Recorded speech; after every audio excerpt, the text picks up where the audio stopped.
Bonjour et bienvenue à mon talk, Moyen. Mon talk sur l'External Secrets Operator. On va parler de quoi? On va le voir tout de suite après une petite introduction. Qui je suis? Je suis Alexis Fallas, je travaille depuis maintenant à peu près 3 ans auprès de chez Deezer. J'espère que tout le monde connaît Deezer ici. Oui? Non? Bon, c'est pas grave, c'est un petit truc de streaming musical. Comment je me décrirais? Je suis quelqu'un qui est énormément passionné par l'open source et tout ce qui touche à l'écosystème Cloud Native. Je suis co-organisateur de Cloud Native Bordeaux et oui, je viens de Bordeaux. Si jamais vous avez l'occasion de passer, que vous voulez participer ou même donner un speak, n'hésitez pas à me contacter, je vous ferai un plaisir de vous accueillir. Autre type sur moi, bon, c'est un peu mon pédigré. Je suis membre des SRE du Cœur avec Idriss qui passera demain, qui a eu la chance d'être pris, et Julien qui passe de suite en même temps que moi. Donc, je suis heureux que vous soyez là et pas à son talk. Je suis également auteur à mes heures perdues quand j'ai du temps, c'est-à-dire très peu chez Deezer, pour quelques articles que je fais pour le blog Tech. Fun fact, je ne suis pas bordelais de base. En fait, je viens de à côté d'Esch-sur-Alzette en France. Donc, c'est un grand plaisir de revenir aujourd'hui près de chez moi, globalement. Et c'est vraiment très cool. Au sommaire d'aujourd'hui, on va voir quoi? On va recommencer par les bases. Ça va être certainement de la redite pour de nombreuses personnes ici. On va parler des secrets dans Kubernetes et comment on les définit. Je ferai une passe sur Vault, même si ce n'est pas le cœur de ce sujet aujourd'hui, étant donné qu'on va travailler avec. Et ensuite, on va rentrer un peu plus dans le cœur du sujet. On va voir ce qu'est un opérateur dans le sens de Kubernetes. Et on parlera ensuite de la partie la plus intéressante, c'est cet opérateur qui est l'External Secrets Operator. Commençons doucement. Qui fait du cube à peu près dans la salle à main levée, quotidiennement, on va dire? OK, bon, je pense que vous n'allez pas apprendre grand-chose. Et c'est quoi un secret dans Kubernetes? Eh bah, globalement, c'est une ressource qui est comme toutes les autres, donc c'est-à-dire sous forme de YAML, si ce n'est qu'elle a une particularité, c'est qu'elle est là pour stocker toutes les informations sensibles qui vont vous permettre de faire fonctionner vos applications. Et un fun fact important pour un secret, en fait, c'est encodé en base 64. Et je viens dire encodé et non chiffré, c'est-à-dire que si jamais vous avez accès au secret, globalement, vous pouvez le décoder de manière extrêmement simple. Et ça, c'est pas super cool. C'est quoi la spécificité du secret? Globalement, c'est que, en fait, c'est la seule ressource YAML que vous ne pouvez pas, ou plutôt que vous ne voulez pas qu'elle se retrouve sur Git, étant donné que, en fait, c'est comme si vos mots de passe, ils étaient en clair. Petit aparté terminé, rentrons un peu plus dans le sujet et je vais devoir introduire Vault et je vais reposer une petite question. Qui utilise ici Vault pour des fins personnelles ou de son travail? Je vois qu'il y a quelques mains levées. Et ben, ça ne m'étonne pas. Pourquoi? Parce que Vault, qu'est-ce que c'est? C'est le coffre-fort qui est API-driven, qui est le plus utilisé sur le marché, qui a un peu cette hégémonie. Pour ceux qui ne touchent pas à Vault et pour ceux qui touchent, désolé, mais je vais réintroduire quelques concepts clés qui vont nous permettre de comprendre la démo de tout à l'heure, enfin les démos de tout à l'heure. Et le premier, c'est quoi un Secret Engine? C'est un mot que vous allez revoir passer souvent. C'est littéralement le coffre-fort au sens de Vault où sont stockés nos secrets. Il peut en avoir en fait plusieurs par un sens de Vault. La deuxième chose dont j'aimerais vous parler au sein de Vault, c'est l'OS méthode, donc toutes les méthodes d'authentification qui vont nous permettre d'accéder à notre Vault.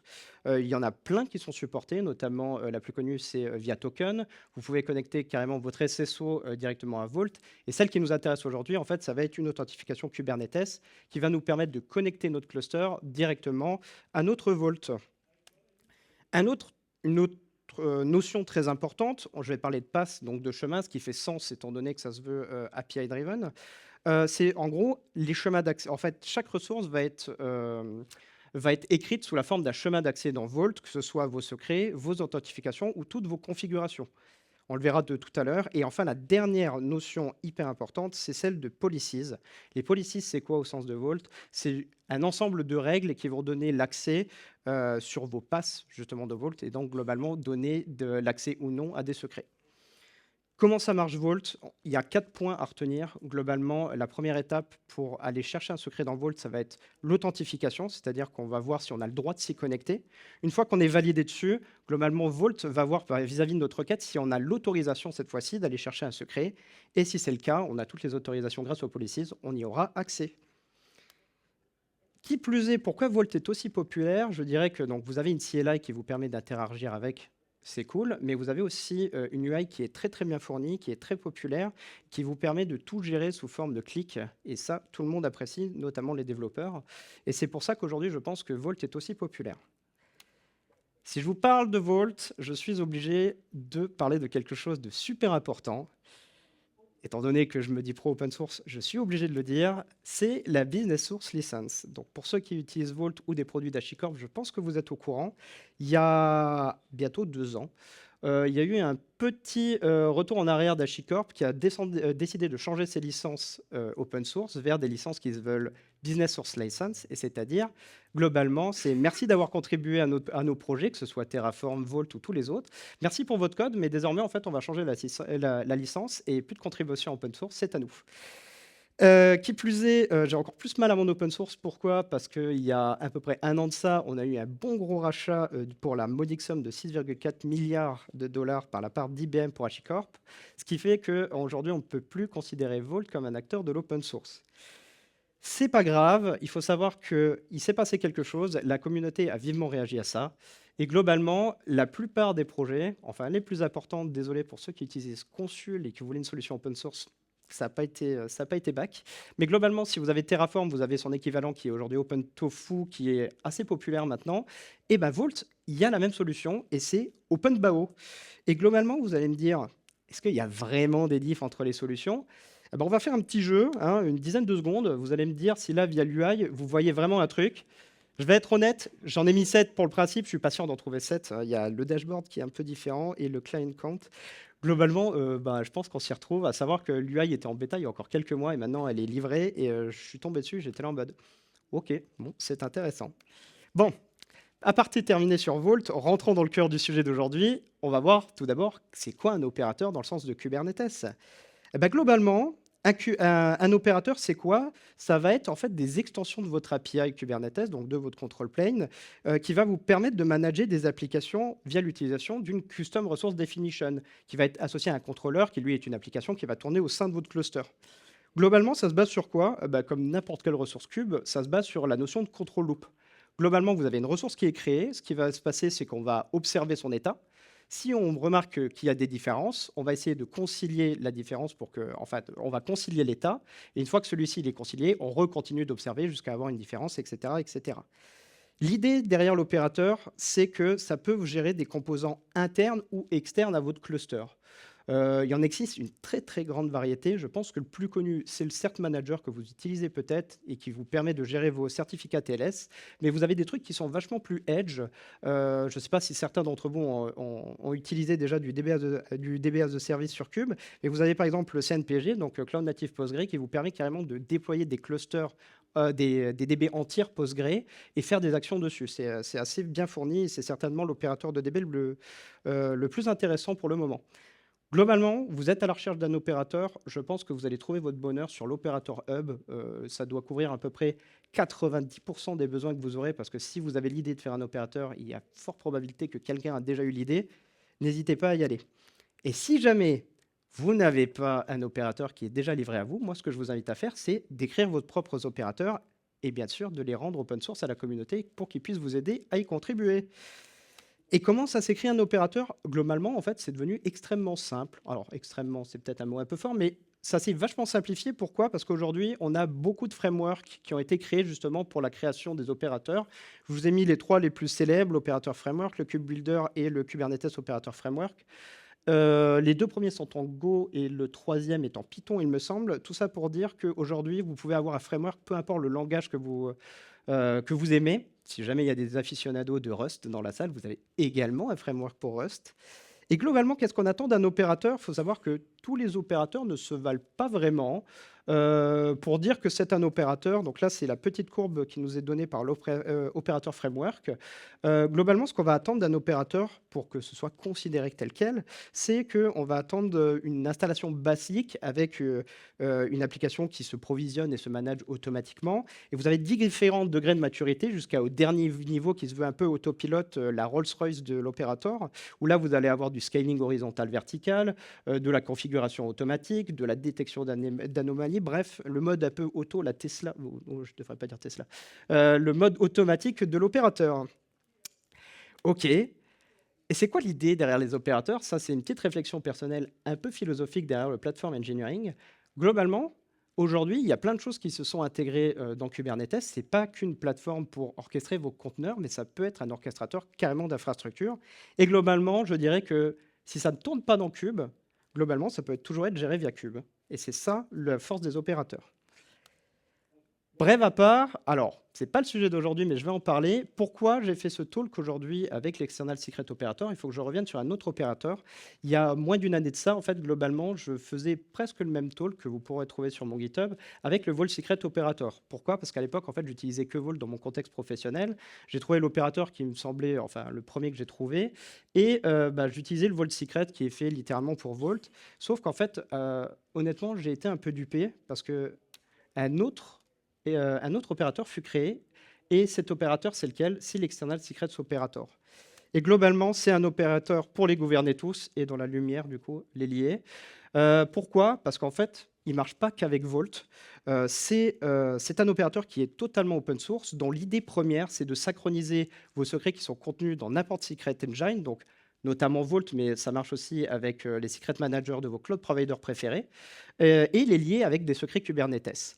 Comme je le disais, c'est totalement open source, et qui plus est par rapport à l'autre opérateur que je présentais, il y a une CLI qui est fournie et du coup ça vous permet de faire des tâches de CI avec, c'est plutôt sympa, et vous avez des CRD supplémentaires, notamment le générateur qui vous permet de générer en fait de la complexité dans vos secrets, que je n'ai jamais utilisé, évitez de me poser des questions parce que je n'aurai pas de réponse, mais ça peut être sympa. Et le push secret qu'on va voir tout à l'heure, c'est-à-dire que plutôt d'aller chercher des secrets dans Vault, on peut, ou dans n'importe quel manager de secrets, on peut carrément aller en pousser.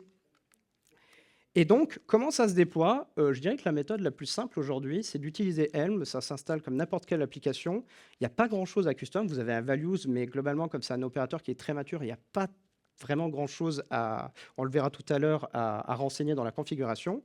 Et une fois que c'est fait, globalement, vous avez votre opérateur qui tourne.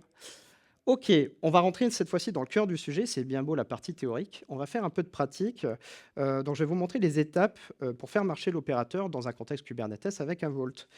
On va dire quoi? On va dire qu'on est dans un contexte professionnel où on a un cluster Kubernetes et de l'autre côté, en fait, on a notre Vault. Et le but, c'est que j'ai une application qui a besoin d'accéder à un secret qui se trouve dans Vault, qui est un truc assez simple, un username et un password, on va dire, de base de données qui me permet à mon application de me connecter et de faire des opérations dessus. Et j'ai besoin que ce secret se trouve dans un secret Kubernetes pour que mon application puisse se monter. Donc là, on va faire tout le chemin pour arriver justement à cette finalité. Donc, une fois qu'on a ce secret, ça va être quoi la première étape? Ça va être de configurer ce que j'appellerais la porte d'entrée sur notre cluster Kube, c'est-à-dire un service account avec le cluster role host delegator que je vais vous expliquer juste après.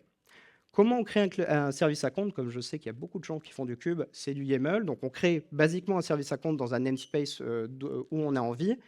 On va faire une chose importante, on va créer un secret du type service account token. Ce secret, en fait, lorsque vous l'applayez, vous voyez qu'il n'y a pas de données dedans. C'est parce que Kubernetes s'occupe automatiquement de vous générer un token qui sera associé à ce service account qu'on pourra réutiliser tout à l'heure dans la configuration de notre authentification.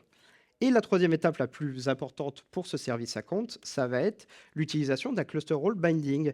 Et on va lui donner quel cluster role? Ça va être celui de host delegator. Globalement, c'est un droit, comme son nom l'indique, qui permet en fait de déléguer à ce service account l'authentification de d'autres services account sur notre cluster qui feraient des demandes justement à notre manager de secrets pour aller s'authentifier et être autorisé à aller chercher des secrets.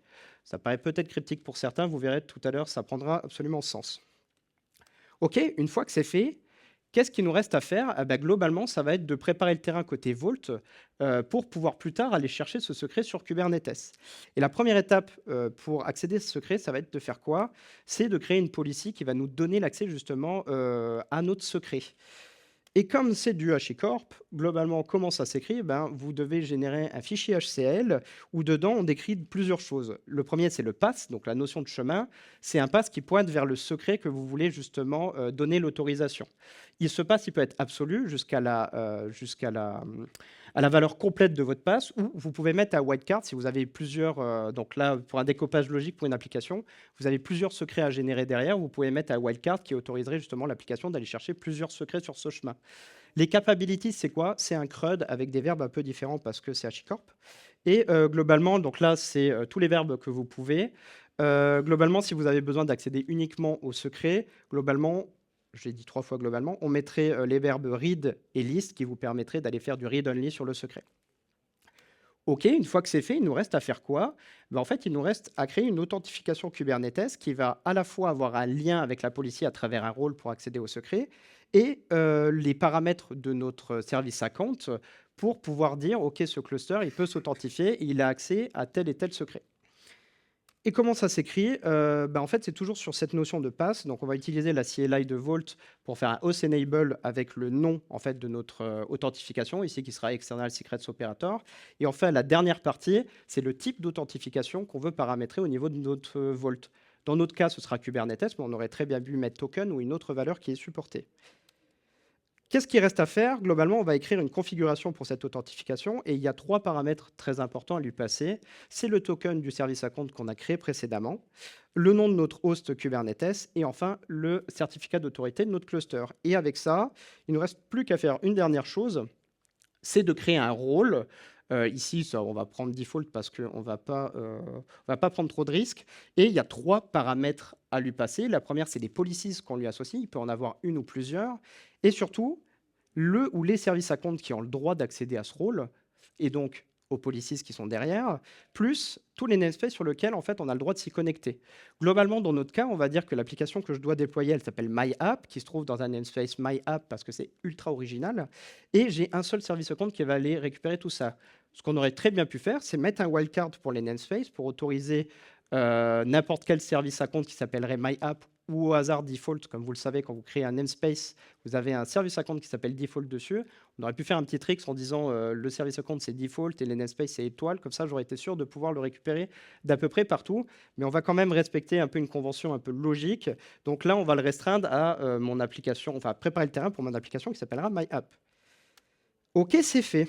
Eh ben, il nous reste à faire quoi? Je pense qu'on va commencer par une première démo, c'est mettre en avant ce que j'ai dit. Merci pour la petite sauvegarde programmée, très intéressant.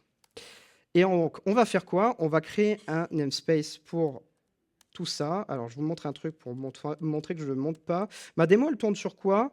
Globalement, j'ai un Minikube. Un image pull back-off ou ça pue par contre? Ok. Alors, normalement, il devait avoir un vol qui s'était mis dessus. Et pourquoi il me met ça? Cool, je suis en train de un peu tuer ma démo. Globalement, on a quoi? On a un vol qui doit tourner dessus. Il va falloir que je trouve une manip parce que c'est pas normal que ça se lance pas. On va déjà faire la première manipulation qui va être de créer en fait un namespace external secret pour montrer que c'est une démo en direct. De toute façon, ça se voit vu qu'il n'y a rien qui passe. Donc, je crée mon external secret. Je vais créer le service account qui va me permettre de faire une porte d'entrée sur mon service. Et donc, je crée ce service account. Et ce que je vais faire, c'est je vais lui associer un token. Donc, je vais créer un secret de type service account token. Il y a juste à passer donc, en annotation le nom qui est lié à notre service account. Et enfin, le type, ça va être du type service account token. Maintenant que c'est fait, il ne reste plus qu'à faire quoi? C'est créer ce cluster role et ce cluster role binding sur le cluster role host delegator.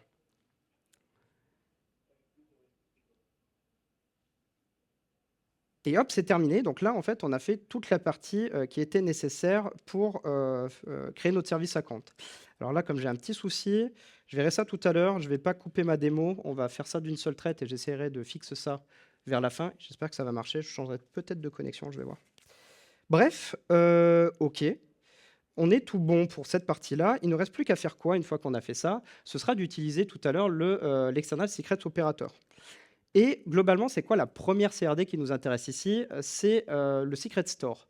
Alors, vous allez voir, la plupart des CRD que je vais vous présenter, qui sont en lien avec l'opérateur que je vous présente, il y a cette notion de cluster entre parenthèses. Pourquoi? Parce que vous avez un équivalent de type cluster pour n'importe quel CRD.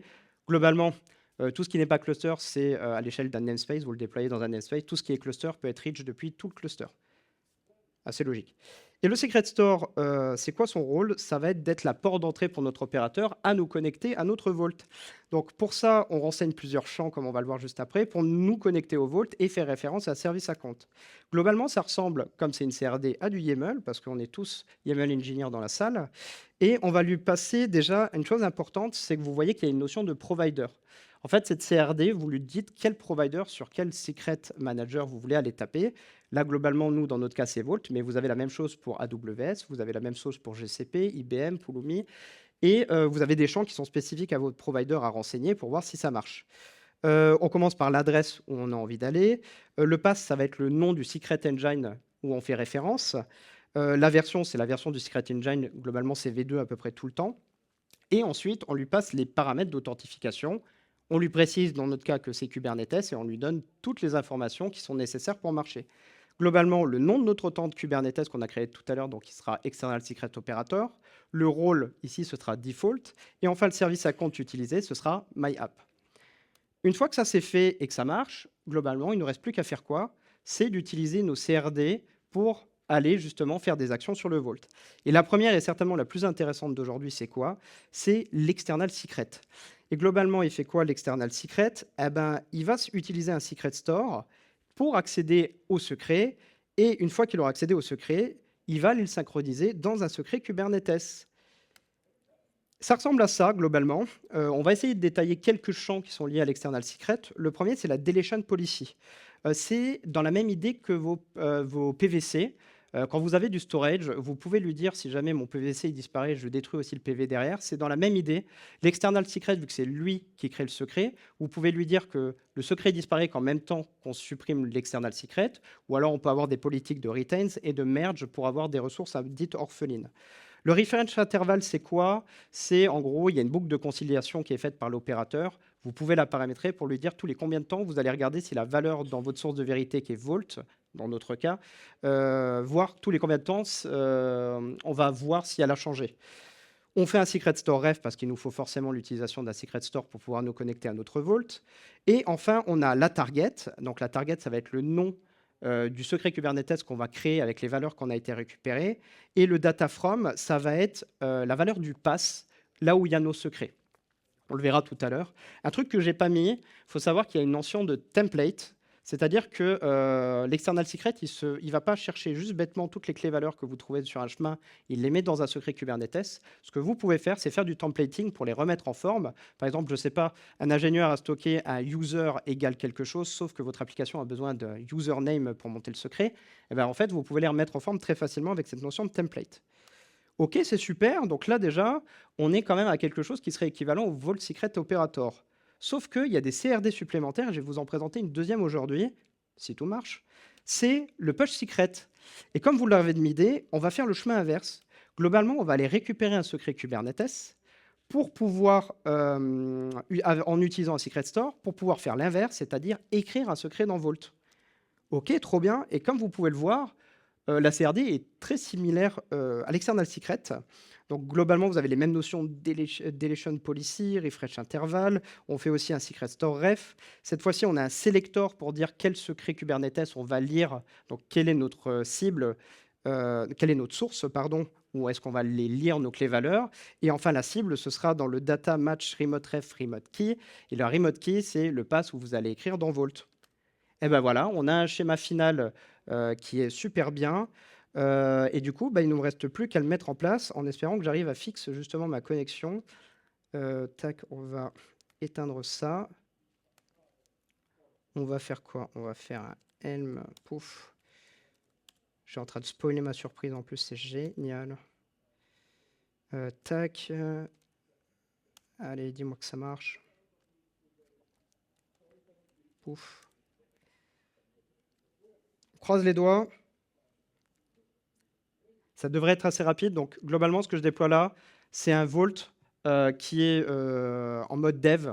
Donc, c'est un Vault qui arrive directement à Ansible, où dedans, vous pouvez directement vous connecter. Yay, trop bien. Et pourquoi? Pourquoi il me dit ça? Pourquoi il veut pas? Incroyable ça. Ok, parce que... Alors, je vais faire un truc. Je vais faire un share sur mon téléphone. It work on my laptop. J'espère que vous vous amusez bien dans cette présentation, que vous avez bien mangé. Tac, j'ai changé de réseau.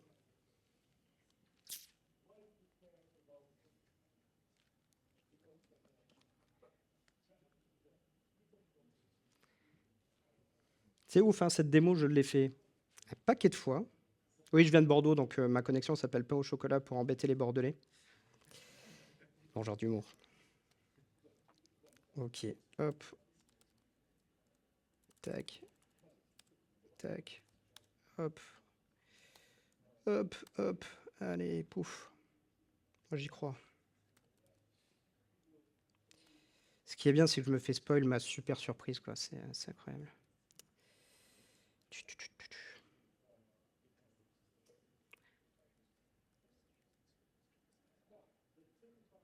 Ok. Et puis alors? Station complete.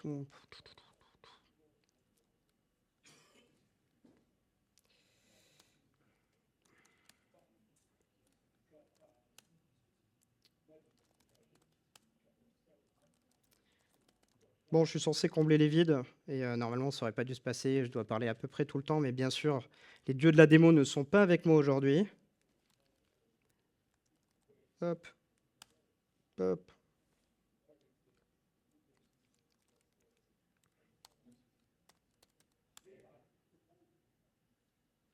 Ok, ok. Pourquoi il reste en terminating? Pourquoi il se met en terminating? Bordel. Pool d'image, erreur. C'est vrai, il n'y a pas de pod. Ok, super. Ah, croise les doigts. Mais quel bonheur. Et puis en plus, comme je suis quelqu'un qui était tellement sûr de moi, je n'ai pas prévu de secours. Parce que ça a marché 30 fois, il faut bien sûr que la 31e fois, elle ne marche pas. Ah, allez, vas-y. Allez, vas-y. Oh, quel bonheur. Parce que là, du coup, il me reste 23 minutes. Alors, si je n'ai pas de démo... Ah, quel plaisir. Comment je vais pouvoir faire? Pourquoi il me fait... J'ai essayé avec mon Wi-Fi perso. Vas-y, je vais essayer avec ce réseau. Sinon, je vais voir comment je vais faire. Tac. C'est 2000 Vox Days. Hein.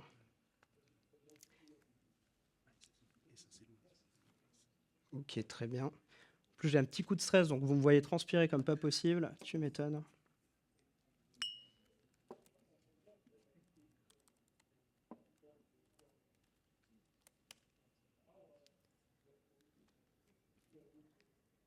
Ok. Ok. Elle me installe Vault et elle m'installe. Pouf. Ok, lui il est en pending. Pourquoi? Ok. Donc déjà on est en container creating. On va croiser les doigts que j'ai pas d'erreur. C'est génial. Je pense que vous l'avez remarqué, mais en fait c'était pas Vault. C'était censé être la surprise à la fin. C'est absolument génial. Comment? On va voir. Mais ouais, après forcément je repoule l'image, mais il l'a mis au moins que c'est. Ouais, donc. Eh ben non. Pourquoi? Pourquoi? Je vais tenter un truc. Je vais tenter un dernier truc.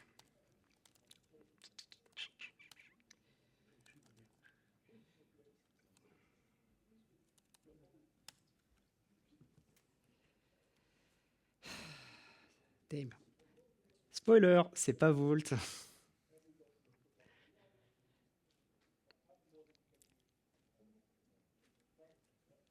Si quelqu'un a une idée, moi je suis preneur, mais il semblerait qu'il n'arrive pas à joindre la registry. Je ne sais pas pourquoi. Ouais, il y a moyen. Hein. Oh putain, je crois que je l'ai. Je crois que je l'ai, je crois que je l'ai, je crois que je l'ai. Je parie que c'est mes routes DNS parce que j'ai pas ça. Tu vas voir.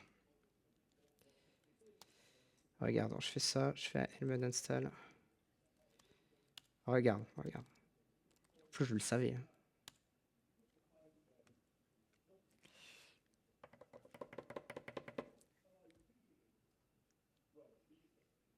Je vais devoir bien speed ma démo. On a perdu 5-10 minutes. Si ça marche, bien sûr, si ça marche.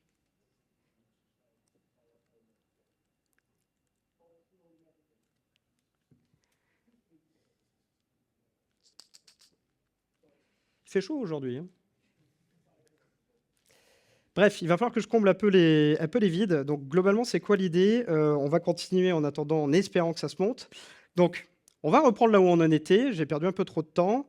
Ça va être quoi une fois qu'on a créé ce service account avec le cluster role binding? Ça va être de récupérer le token, déjà le token de notre service account, avec une super opération que je ne peux pas vous recracher par cœur, bien entendu. On va aller chercher le certificat d'autorité.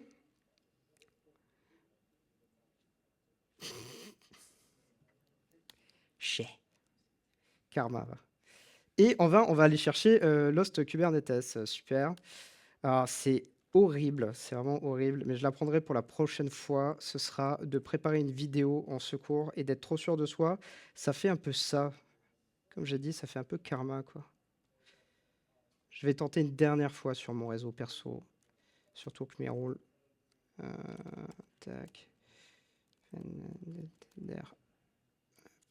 Hop. Ok. Tac. Parce que du coup, je vais pas pouvoir continuer, étant donné que même si c'est pas le sujet d'aujourd'hui, Vault, parce que c'est pas ouf, si j'ai pas Vault, globalement, je peux pas faire grand-chose. C'est pas grave, j'improviserai et je vous expliquerai globalement ce qu'il faut faire. Très chaotique, hein. Je sens que l'open feedback va pas être super. Bizarrement.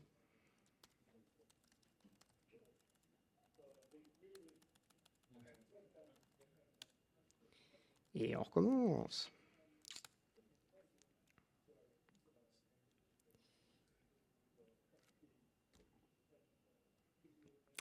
Ok. Super. Waouh. Oh merde, quel plaisir, quoi. Ok, bon, je pense qu'on va un peu abandonner. C'était quoi l'idée? Globalement, donc j'avais un Vault en local. J'aurais fait un petit port forward pour faire toutes mes actions. Ouf, purée, il me reste 18 minutes à combler, ça va être drôle. Et globalement, ça aurait été quoi l'idée si on avait continué? Bah, c'est de passer les commandes que j'ai précédemment faites. Tac, juste ici. Donc on aurait refait toutes nos configurations pour ce truc MyApp si tout était parfait. Et derrière, en fait, globalement, j'aurais dû, dans ma démo, créer un secret manuel. On aurait commencé par le push secret une fois que c'était configuré, pour vous montrer qu'on peut pousser facilement des secrets sur notre Vault ou sur toute autre solution. Et j'aurais fait le chemin inverse. J'aurais fait, du coup, une fois avoir fait un push secret, j'aurais récupéré ce même secret dans un external secret pour pouvoir le récupérer et le déployer avec ma super CRD. Et une fois fait, en fait, on s'en serait avenu à un truc où on aurait eu des changements, parce que j'aurais bien sûr changé mon secret, et vous auriez vu que, parce que ça marche, je vous l'assure, on aurait vu quoi? On aurait vu en fait des changements de secret en direct, où globalement, dès que je change ma clé valeur sur mon Vault, ou même dans mon cas, parce que ça fait un peu un triangle diabolique de un push secret qui poule un secret local sur Cube, qui l'envoie sur le Vault, qui est lui-même récupéré par un external secret qui le met dans un autre secret Cube. Et en gros, en changeant une valeur, on aurait vu que dans le dernier secret Cube, on aurait eu la synchronisation quasi en moins de 15 secondes de nos valeurs, ce qui fait qu'il y a un truc qui est génial.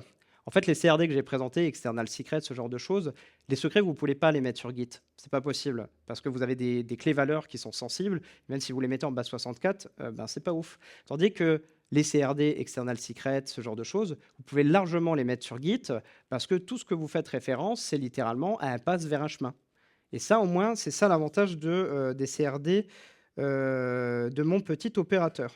Par contre, on n'aurait pas vu un truc, c'est que on va admettre que ça a marché, bien entendu. Vous m'auriez dit quelque chose.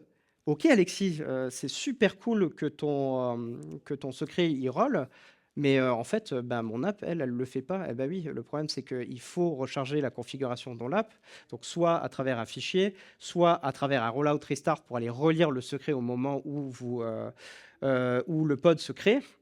Et donc, malheureusement, l'external secret operator, lui, ne gère pas ça nativement. Au contraire, d'ailleurs, du Vault Secret Operator.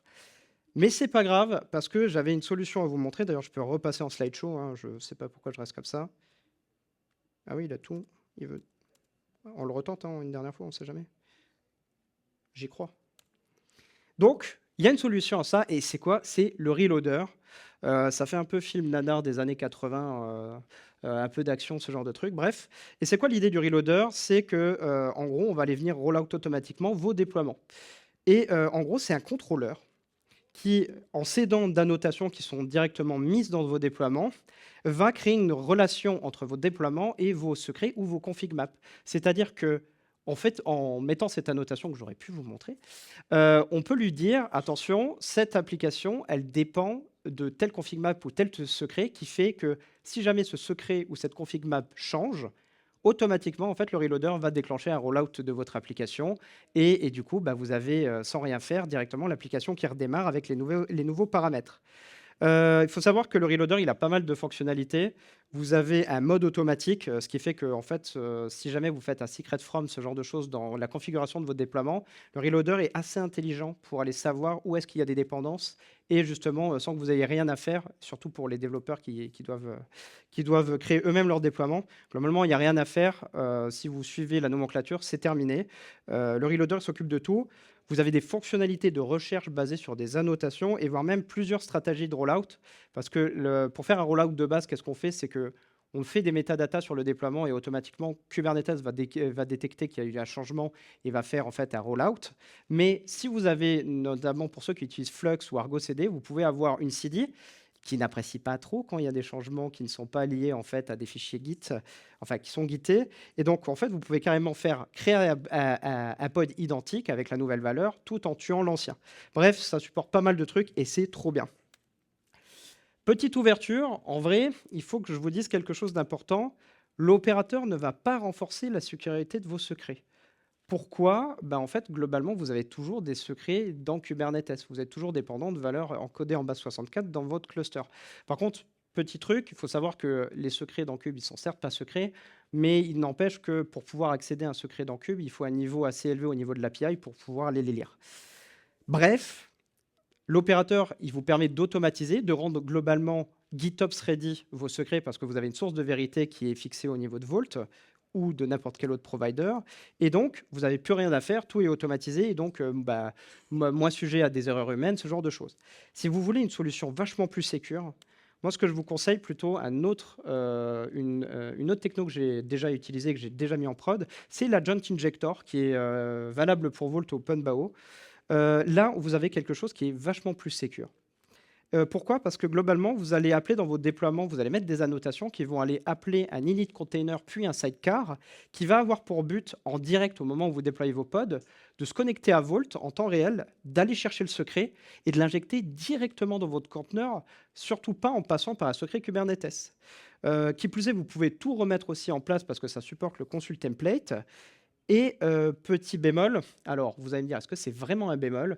Mais comme vous avez, un besoin constant d'une connexion à Vault, ce qui va se passer, c'est que si jamais Vault n'est pas disponible à un moment et que vous déployez une application, globalement, vous allez avoir un crash loop back-off ah non, moi j'ai pas un crash loop back-off, j'ai un error pull image. Mais globalement, vous allez avoir une erreur, qui va faire que, votre déploiement va casser. Au contraire d'avoir un secret cube qui l'est en tampon, votre application va se monter. Alors là, vous allez me dire, c'est bien que ton application, elle se monte, mais si jamais il y a un drift au niveau de Vault et qu'il n'est pas accessible, mon application n'a pas le dernier secret à jour, est-ce que mon application est vraiment fonctionnelle? On peut se poser la question à méditer. Eh ben, ça marche toujours pas. Il me reste 10 minutes. Donc, je suis désolé pour cette démo. Quoi qu'il arrive, de toute façon, on en parlera à la fin, je mettrai une démo qui marche, je vous le promets, à disposition sur mon Git. Vous pourrez reproduire tout ce que j'ai fait aujourd'hui. That's all folks. Et là, du coup, ça tue un peu ma chute. C'est qu'en fait, ça devait pas être terminé. Pourquoi? J'étais censé me montrer quelque chose que vous avez peut-être remarqué, c'est que je parle de Vault depuis le début. Mais c'est quelque chose qui m'a fait un peu mal de parler une techno qui est BSL, donc qui est un peu contraire à mes valeurs. Et c'est pourquoi je devais vous avouer que en fait, j'avais menti. Toutes les commandes que je devais passer sur mon Vault, avec notamment l'utilisation directement de la Vault CLI et non pas celle de BAO CLI. En fait, j'utilisais OpenBAO avec le nom de Vault, mais c'était bien OpenBAO qui devait tourner derrière. Pour vous dire à quel point la similitude entre les projets sont incroyables, c'est que j'aurais dû utiliser la CLI de Vault, comme je le disais, pour aller faire des commandes sur l'API de OpenBAO. Ça montre quoi? C'est pas un truc que je conseille, hein, d'utiliser des outils qui sont pas faits pour aller faire des manips, mais c'était pour vous montrer qu'aujourd'hui, OpenBAO est monté beaucoup en maturité. Et bien qu'il ait un cycle de vie qui soit différent de Vault, on a un produit qui se rapproche tellement que vous avez vous avez une compatibilité plutôt avec les outils qui vous sont mis à disposition, pour Vault et qui sont aujourd'hui aussi compatibles avec OpenBAO, qui lui est communautaire, où on a quand même énormément de gens qui le soutiennent et qui contribuent, et on a un produit qui est vraiment prod ready, je le redis aujourd'hui. J'ai été agréablement surpris, donc là, normalement, il y aurait dû avoir des «Oh!» et des applaudissements, il n'y en aura pas parce que ça ne marche pas. Et c'est pourquoi je vais conclure en vous disant que je vais vous remercier d'avoir participé à ma conférence Gérer ses secrets cubes avec l'External Secret Operator, parce que je le open BAO bien. Merci à vous, je vous donnerai l'accès aux slides. Je vous donnerai l'accès aux slides. Vous pouvez effectivement me faire un super retour open feedback pour se moquer de moi, parce que je le mérite. Excès de confiance. Il y aura également la démo qui suivra et je ferai en sorte que la démo marche. Et puis voilà, si vous avez des questions, il nous reste exactement 9 minutes. Non. J'avais tout prévu, hein. J'avais même, paf, avec le port forward local, on aurait pu aller voir OpenBAO. Et non. Pas de questions? Eh bien, merci beaucoup.